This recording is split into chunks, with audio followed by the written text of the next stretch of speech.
ကိုမရှိုးလေးလမ်းလေးပါလားငါသူနဲ့စကားပြောခွင့်ရအောင်ဘယ်လိုလုပ်ရမလဲအာသိပြီဟောလေညီမကူကြီးတစ်ခုတော့တောင်းကြည့်လို့ပါဗျ အော်ဟုတ်ရပါတယ်ရှင် နော်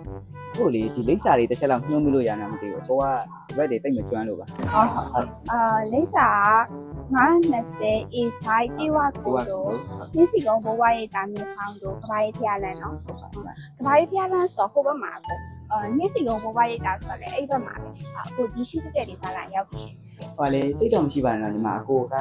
ဘက်ကိုတစ်ခါမှမရောက်ဘူးတော့လေအဲ့ဒါငါလေးကိုယ်တိုင်အဲ့နေရာလေးလိုက်ပို့ပြီးလို့ရမှာနောက်ပြီးတော့ညီမလည်းတူတိုင်းလျှောက်ကြည့်ရှင်ဟုတ်ပါဘူးဒီနေ့ကတကယ်မရောက်ဘူးလို့ညီမလိုက်ပို့ပေးပါလို့ ညီမသွားကြ အဲ့လိုပါညီမကတော့ကူညီမဲ့ကူညီတော့အဲ့လိုအဆုံးထိပဲကူညီလိုက်ပါနော်ဟုတ်အဲ့ဆိုရင်ညီမလိုက်ပို့ပေးပါ ဟုတ်ကျေးဇူးပါညီမကျေးဇူးပါ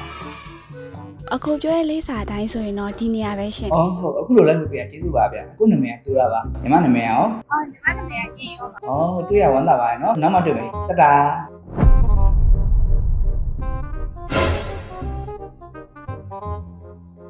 မမ